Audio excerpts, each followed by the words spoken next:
Welcome to Never Rewrite. I'm Isaac Askew, And I'm Dustin Rea. and today we're going to talk about how AI is shifting careers, and specifically my career and Dustin's career. So, Dustin, we were chatting just a bit earlier about AI and how it's had all these paradigm shifts and how we work on our day-to-days. I had some ideas from how I've experienced it on the day-to-day at work and how product has changed a little bit and how engineering has changed. But I wanted to hear a little bit about yours because it sounds like everything's changed for you. Yeah, I think everything has changed for me, and I don't want to sound like dramatic AI Hmm. shot from the rooftops kind of thing. But I think it's just that you know looking at the tools for what they are, and finding how do you get the leverage out of it. And I think that's what like we're supposed to do as entrepreneurs, engineers, capitalists, whatever you want to say. So that's just kind of how I'm looking at it. One thing that's definitely changed for me is it's kind of changed the way I approach my business model as a consultant and as an agency. One thing that is strikingly different is it was very common in the industry to charge like by the hour for development services in the past, and people still do that.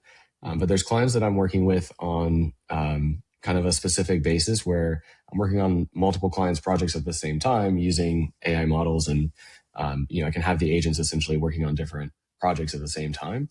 So like the hourly model, for example, just doesn't work there, right? So it's like, who are you actually billing at any one time? So I think that's kind of an interesting Yeah. shift.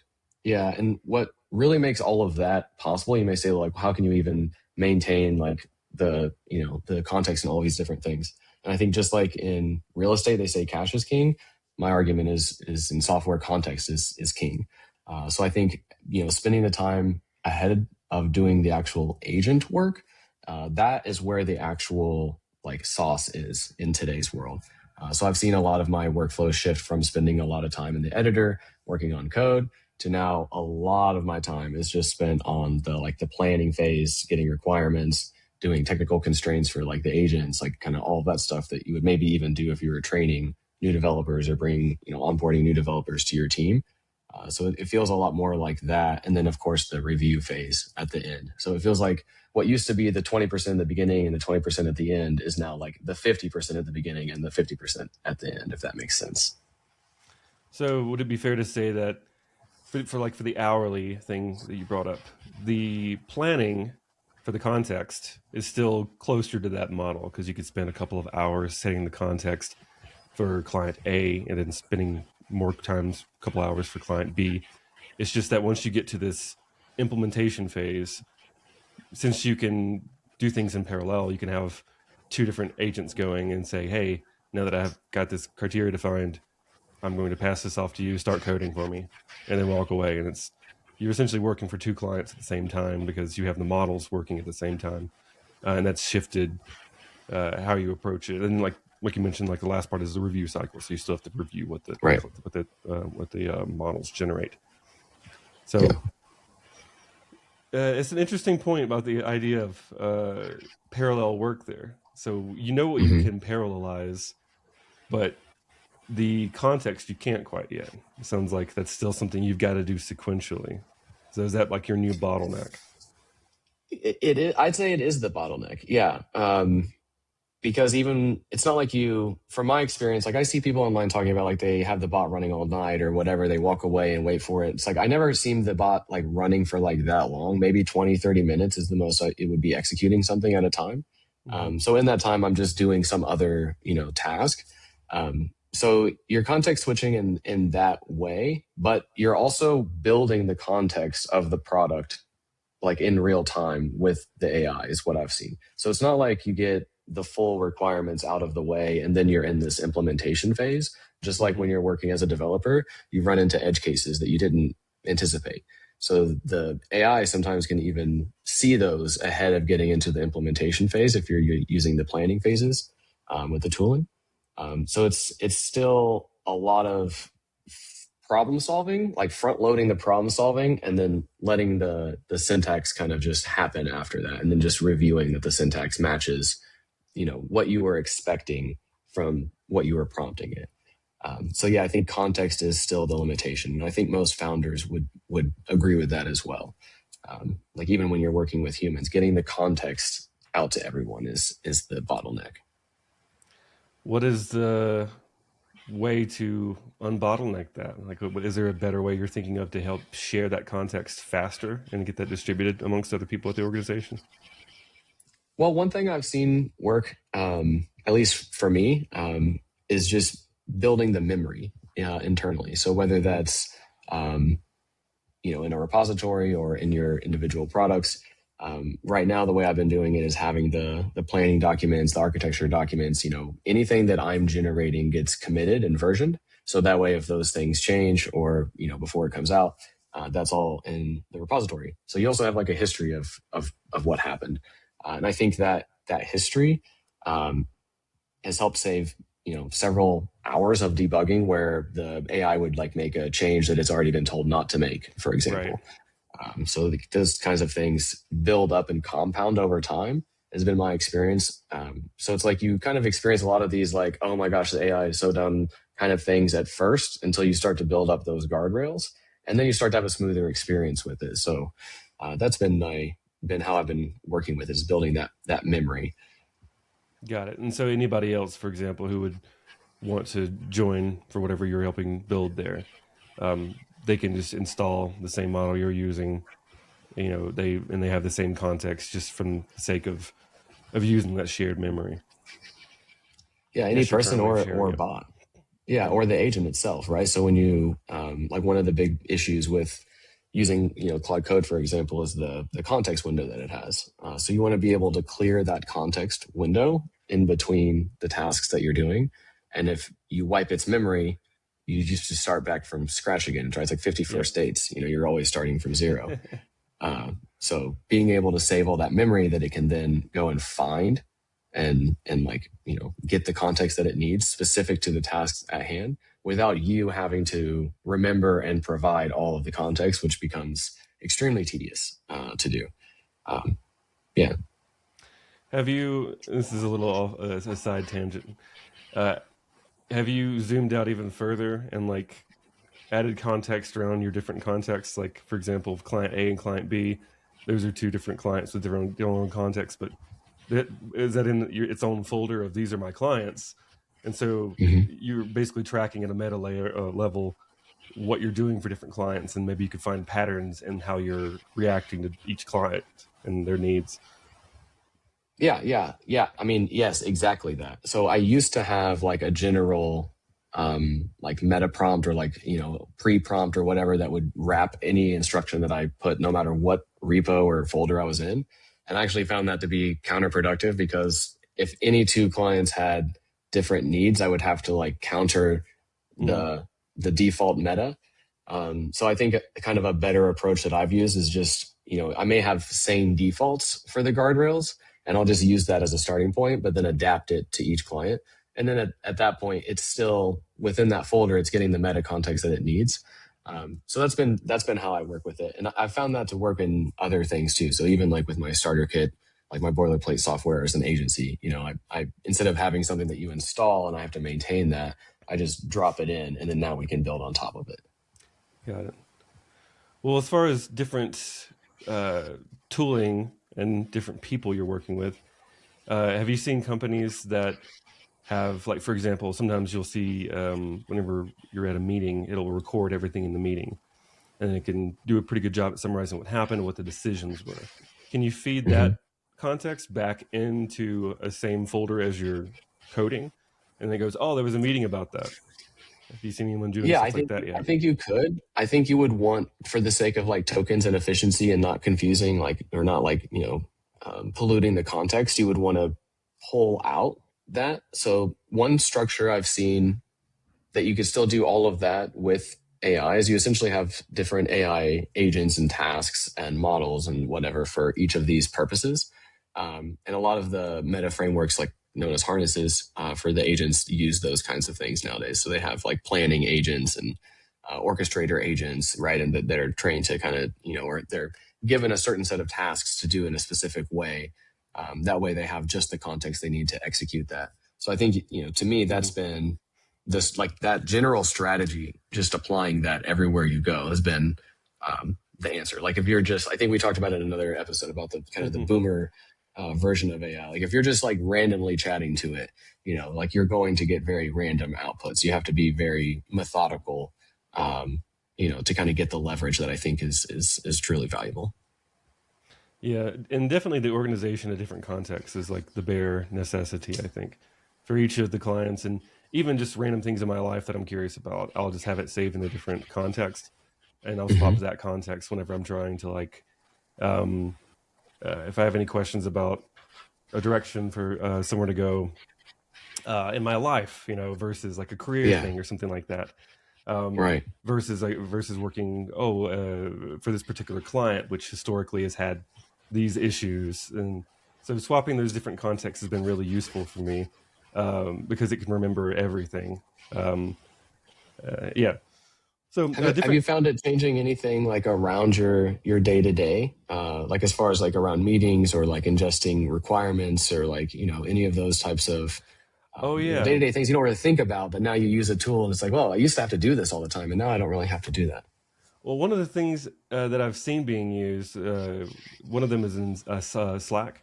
If there's like a thread Mm, going for some kind of bug, essentially, and the thread's gotten pretty long, you can use a yeah. tool that will basically generate a Jira story that will summarize all the main issues and then go ahead and create acceptance criteria and just boilerplate stuff. Occasionally, you have to go through there and flesh out some stuff, but it does a really great job at summarizing a thread that can get pretty lengthy, or some back and forth. Yeah. Oh, we should do this, we should do that, and then actually we're going to resolve to doing this instead. That's been a pretty useful one, I'd say.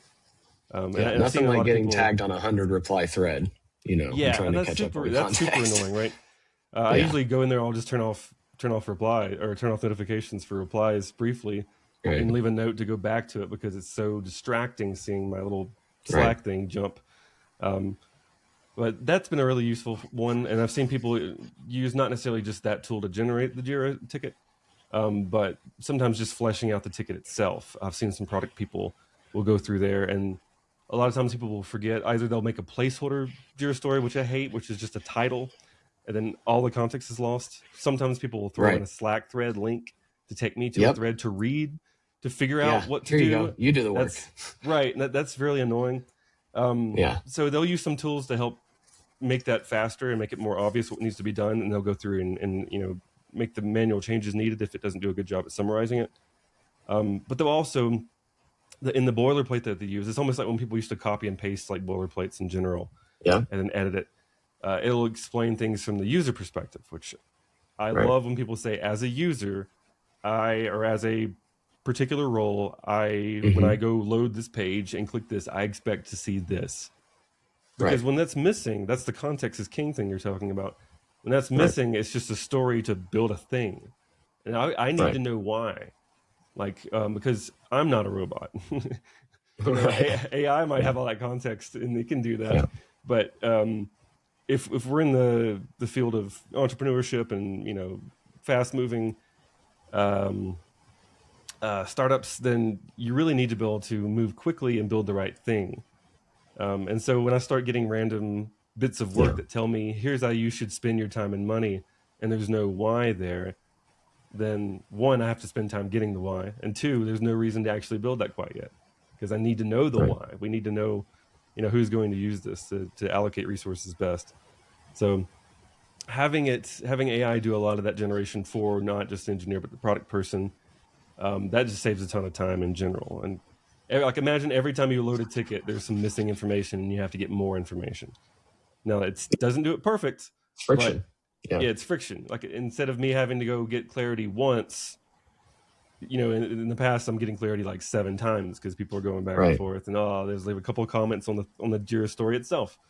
Maybe Yeah. we should do this. Actually, come to think of it, then suddenly, okay, this is not even ready for work yet. It Right. can Right. it can You're blocked.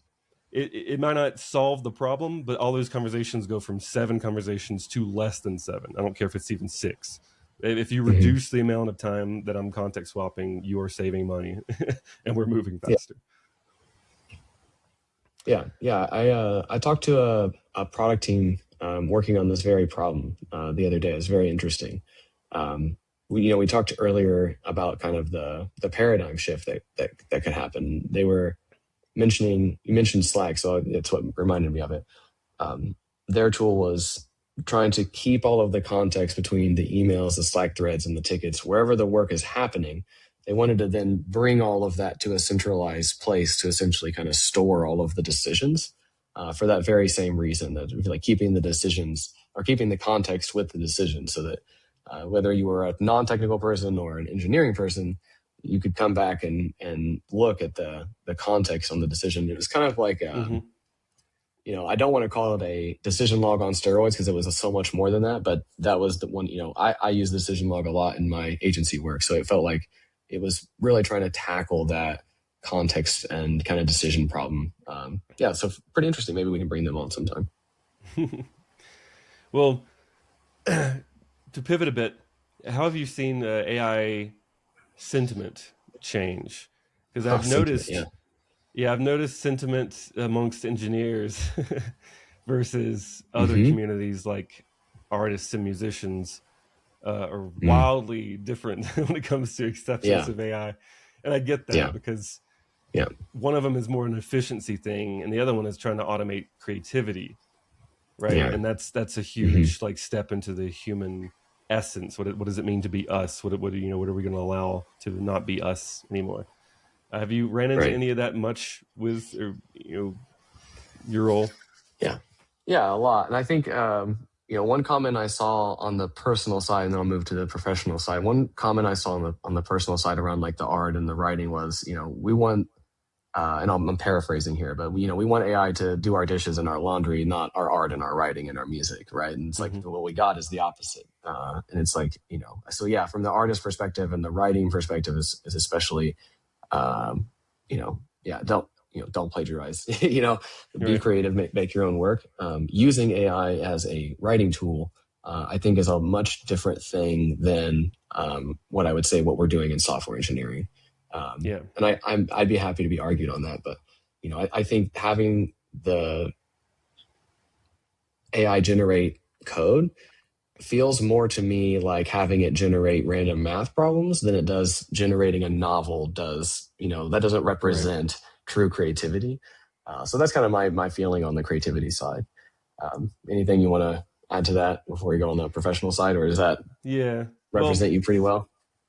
I'd say yeah, because like I don't think of myself as like such a brilliant person that I creatively solve all of my Right. programming problems in this beautiful way that people can look at my code and go, that's an Isaac thing.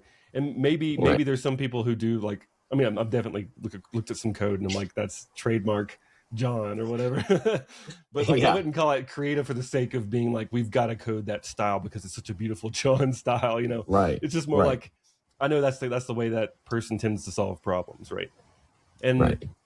really, in our cases, we were generating code to solve problems, and yes, there are creative ways to solve problems, but I don't go, our company is so human because of the clever ways that we decide to solve problems. I just think, okay, Yeah. let's all just try and find ways to solve the problems, and whatever one gets it done the fastest in the way that doesn't generate any tech debt or very little tech debt, let's go with that one. You can kind of like Right. test them out. Um, so the sentiment again, like I said, like amongst engineers, generally speaking, let's adopt it because it just makes us go faster. It's like whenever you see somebody on horseback than like someone that invents a car, you can't be like, wow, this is destroying the horse community. I'm Right. sure somebody at some point was like sad that because they raised horses or whatever, and then now everyone's Right. using Right. these mechanical cars and there's smog and yeah, there's trade-offs, but like Right. you're going to lose that battle because the car is faster Right. and like you don't have to worry about raising Yeah. horses. Right. Yeah. Yeah. Yeah. I mean that's I mean, you're touching on, I think, all the main points of the sentiment. In the Yeah. communities, it's the data centers coming in, and then now you have to Right. restrict your power and your water's dirty, and All so valid there's, concerns. Yeah. yeah, super valid concerns. Again, I understand it, but I think to your point, like you're not going to stop it, and you're not going to win either by like not using it. So I think it's almost better to like fail forward in a way. Like we'll find solutions to these problems. Is the answer. Well, Um, to be clear, my argument here is mainly put aside briefly all that it takes to make it work. Yes, it's Right. it's resource heavy for sure. But I'm saying in general, the technology being used in an engineer way, I don't think steps too much on human creativity to the point that it should offend people.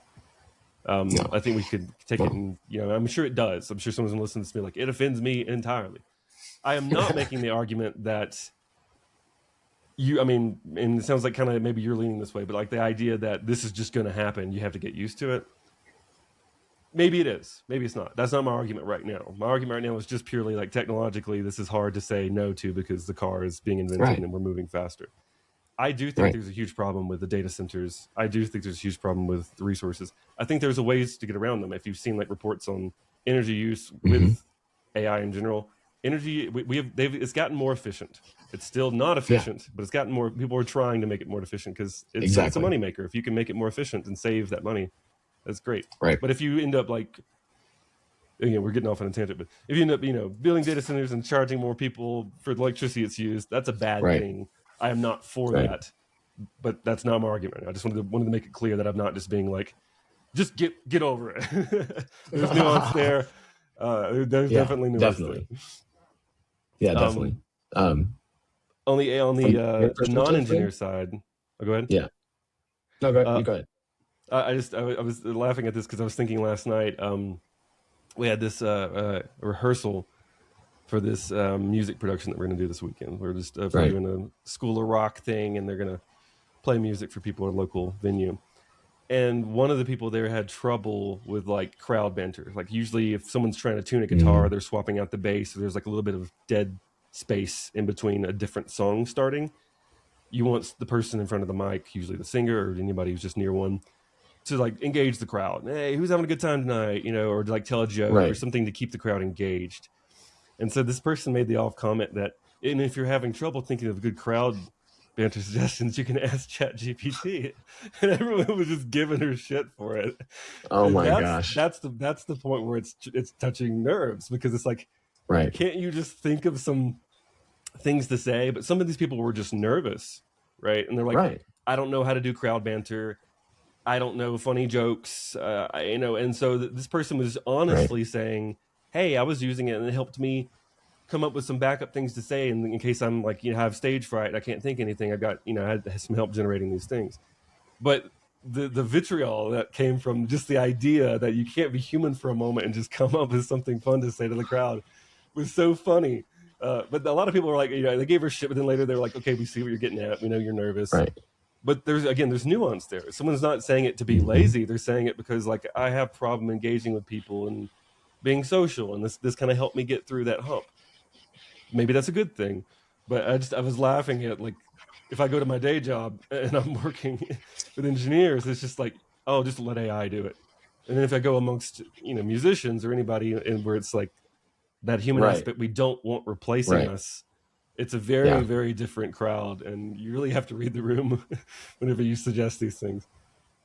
Yeah. Yeah. No, I totally agree. Yeah. I've seen that too. And I mean, I've even seen there's, obviously even a few engineers that, feel like, Yeah. it should all be handwritten, or, they can't possibly think like us and all this stuff. So, there's definitely that. No one wants to have the human aspect replaced, but I do want to replace the boring parts of my job, Right.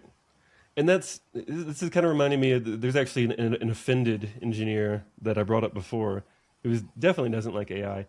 This is one of those quote unquote rock star engineers that I met a long time ago. And I say quote unquote because he was incredibly good at writing, fast at writing code, but only if the acceptance criteria in the story was perfect. And then later, Right.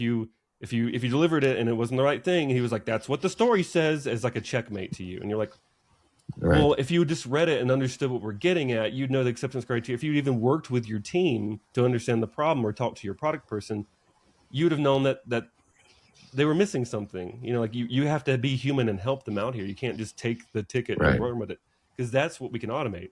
If you have perfect acceptance criteria and a perfect thing that needs to happen, and you give that to AI, yes, it can do it. And this person's like, AI is replacing us. And I'm like, because you won't adapt to your team and Right. actually like, this is the thing. That's the least part. The least human part of all this is the actual computer Exactly. generate like doing stuff, right?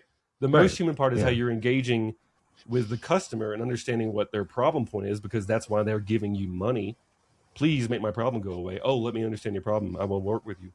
And then your product people in your Exactly. team. Yeah. How can we solve the problem for this person in a way that doesn't bleed our company out of money and we go bankrupt? Can we make money Right. off solving this problem? Can we this person who wants to give us $9 a month for this product, are they going, oh man, that's a steal. I will give you $20 a month if you can solve this problem for me. That's the creativity. That's the human element, to me at least. Exactly. All the other Yeah. stuff, generating code, like maybe they find such great art in their code and they're one of those people who's like, this is the way I my code. Look how beautiful and Right. human my zeros and ones are. I don't know. Maybe they're like Right. that, but that's a dying thing. Like, you've really got to work with people. Like, if Yeah. anything, AI is in the ironically, maybe not the music space or the art space, but in Right. the engineering space, is taking all these really nerdy computer logic people, and it's forcing them to be more human in an ironic kind of Right. fashion.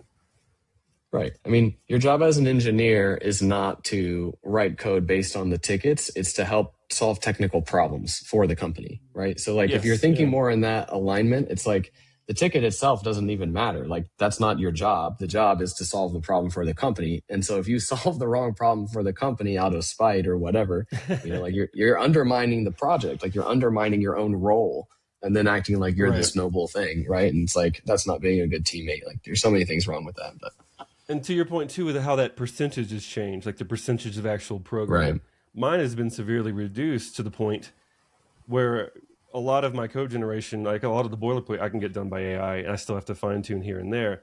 But that Hmm. means I'm communicating with my team a lot more, because I'm either Right.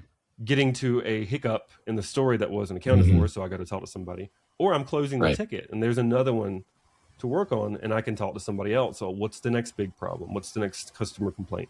So I've gone from being like heads down, really in it for 5 hours and not talking to anybody, to being heads down for an hour at a time and talking to a lot more people. Right. So it's Right. still like it. On the flip side, like I'm saying, is like my day gets more social from AI Yeah. for sure. Yeah. Yeah. Love that. All right. Well, have we exhausted the topic for today? I know we've got more AI related topics in the future to touch on, but I think this one's mainly just about how organizations have shifted. Got any Yeah. last I touched on wrapping mine. thoughts? Yeah. Good All to go. right. Well, this has been another thrilling episode of Never Rewrite. I'm Isaac Askew. Dustin Ray. Till next time.